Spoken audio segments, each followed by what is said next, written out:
We're sad to be leaving India behind, but we are super excited to be back in Turkey. Join us on this episode as we explore this bustling city, visiting some of its most popular hotspots, along with some budget food recommendations and where you can find the cheapest Turkish chai. Welcome to Istanbul.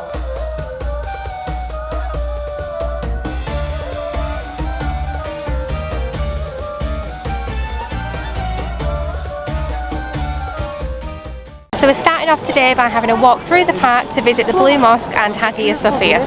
It seems like it's the first day of reopening for the Blue Mosque today. Security is very high, there's lots of police about, so I expect somebody very important is due here to open it.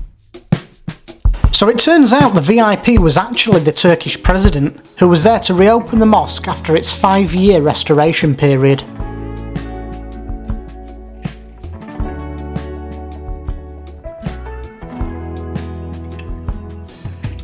Opposite the Blue Mosque is the Hagia Sophia Grand Mosque.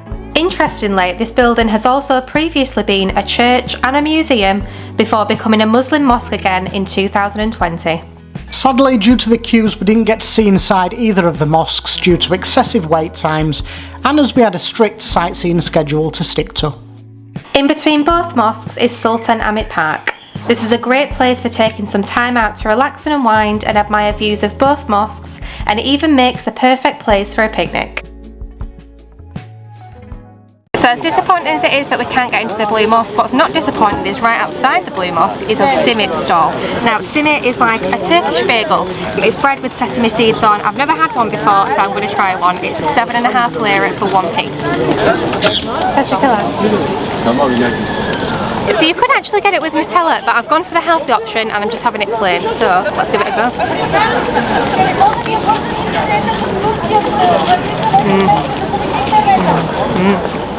Now if you plan on travelling on the trams in Istanbul, which you probably will because it's a lot of walking, you'll need one of these.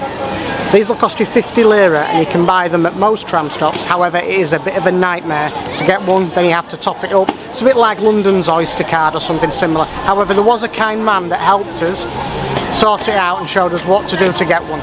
So each journey seems to cost 10 lira and that seems to be a fixed price. The minimum you can top it up with is 50 lira.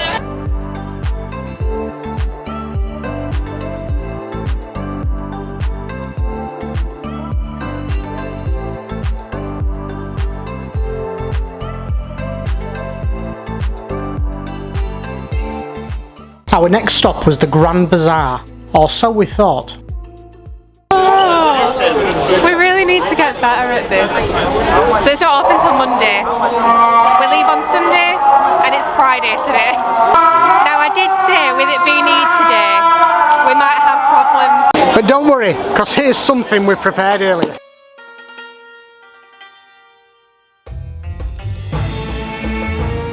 The Grand Bazaar is one of the world's largest and oldest undercover markets.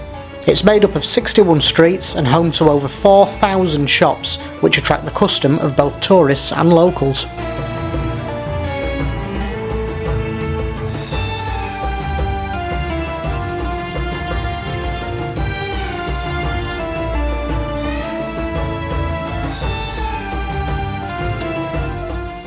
As well as shops, you'll also find places to eat and drink in the bazaar, which don't have to be expensive if you avoid the touristy ones and seek out the local spots. Most of the tourist cafes were charging around 35 lira for a glass of chai, but we managed to find a hidden gem where a chai cost just 3 lira.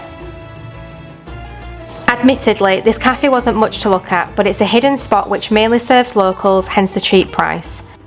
If you want to find this place too, it's on the same street as the entrance of Gate 15.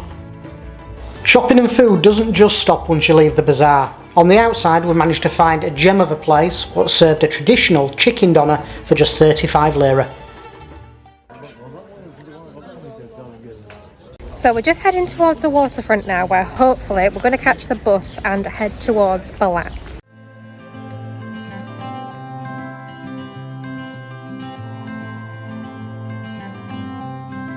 So it was only a short bus journey, it was 4 stops, and we got off at the stop called Fena.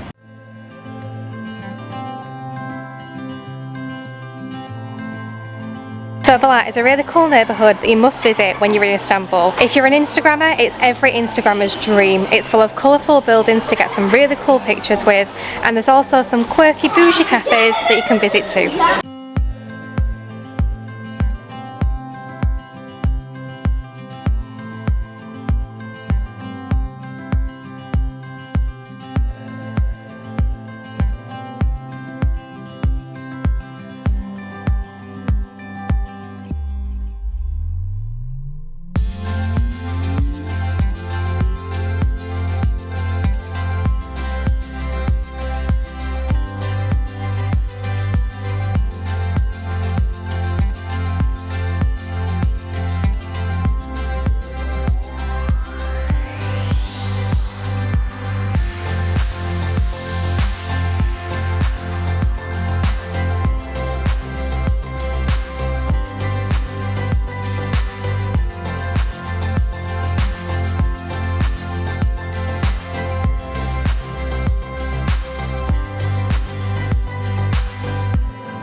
Okay, so getting the bus back from Balat to the riverside hasn't really worked out because every bus seems to be going past because they are full.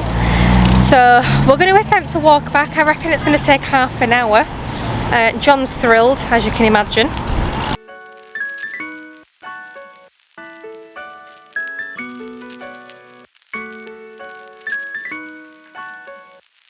So we're back in the main tourist bit now, just before the bridge, and wow, it is busy.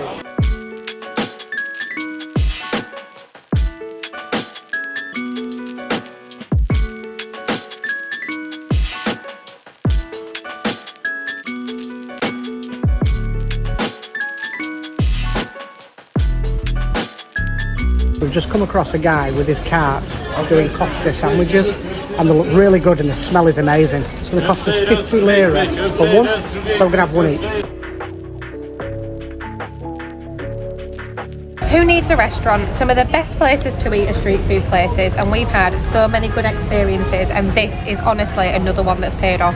We're just sat here eating them in a back alley on someone's shut down stall. And this is honestly just the best part of travelling is the food. Definitely. Well, good morning guys. Today is another day in Istanbul, and what a beautiful day it is. We're just about to get the T1 tram down towards the Galata Tower area and the shopping district and see what's there.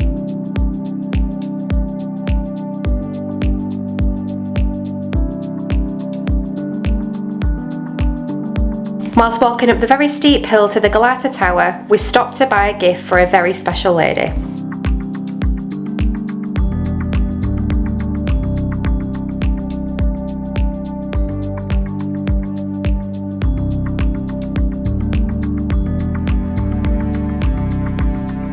The Galata Tower is now a museum, but it was purpose-built as a watchtower at the highest point of the walls of Galata. The tower can be seen for miles as it stands at a height of 62 metres. So for the Galata Tower, if you don't have one of the Istanbul tourist cards, it'll cost you 350 just for your basic entry, 410 if you want your entry and an audio guide as well. Now, we're not going to go up the tower because it's super busy, but we do have another trick up our sleeve, so make sure you hang around in the vlog later on where we show you some amazing viewpoints from a different location. So we've just hiked up yet another hill here in Istanbul, and we are heading towards one of the main shopping areas. Istiklal Caddesi is like the high street of Istanbul. So if you imagine your high street back at home, this is like 5 times the length. It is absolutely huge, and if you can't find something you want down here with the big chain shops, then you're pretty hard to please.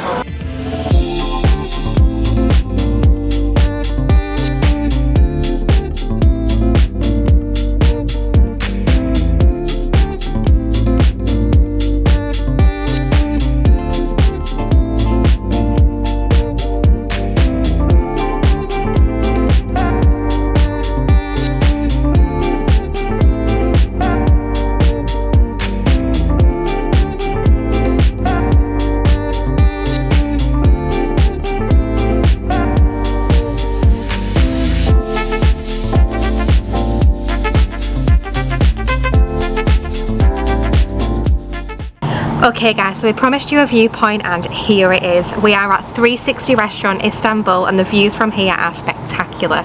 Now this is a very fancy restaurant which naturally is going to come with very fancy prices. So my frappe was 75 lira. My beer was 120 lira. It does seem that cocktails are around the 250 lira mark, so if you're from the UK and you think the alchemist, botanist sort of prices, you won't be far off the mark. Now, although coming to fancy, expensive restaurants is not something that we normally do, for anyone that's on a budget, the tower was 350 lira per person, which is very expensive, and we've got basically the same views, but we also have a drink, and our drinks come to a combined total of 195 lira, which is a fraction of the price that you're going to pay for the views at the tower. Cheers to that.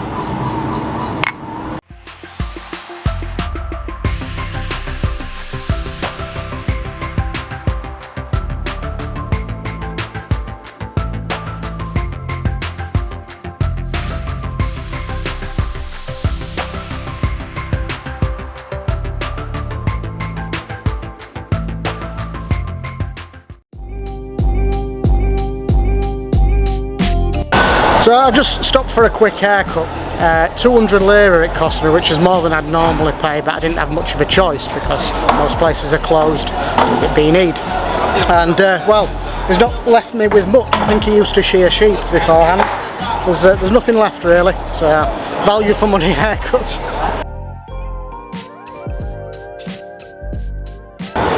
So you'll find the average price of a beer in Istanbul ranges between 90 to 120 lira, which is quite steep. If you come off the main street of Istiklal Caddesi, you'll find a range of bars that are offering happy hours on beer, like Poker Pub where we are now, which you can find on Google if you need to find it, between 12 till 8.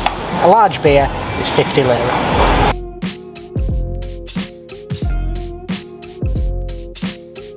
Our last stop of the day was to buy a syrup lolly. We were curious as we watched these being made in the street and they looked like a very naughty treat.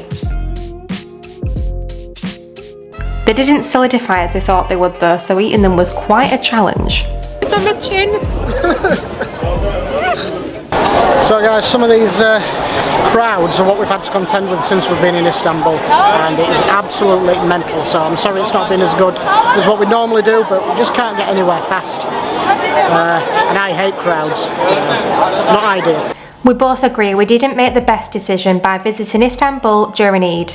Unless you love crowds and endless queues, then sadly we advise against it, unless of course you are there to celebrate the holiday. As well as seas of people in the street, public transport was even worse and made getting around the city difficult and made it very time consuming. Sadly, as a result, we didn't make it to the Asian side or into Topkapi Palace, but we do hope that you can add these into your own itinerary. Hopefully though this vlog does give you an insight into the current prices and things to do in this city, especially if you only have a little bit of time, and also helps you plan your budget for when you come. On that note, we're going to love you and leave you, and thank you so much for watching. Make sure you hit that like button down below and consider subscribing for future content. Whilst we were travelling, we were saddened to hear the news of the passing of Ash, one of our regular viewers. Our thoughts go out to his family and friends at this sad time. As a tribute and a thank you from us, this Istanbul vlog is dedicated to his memory.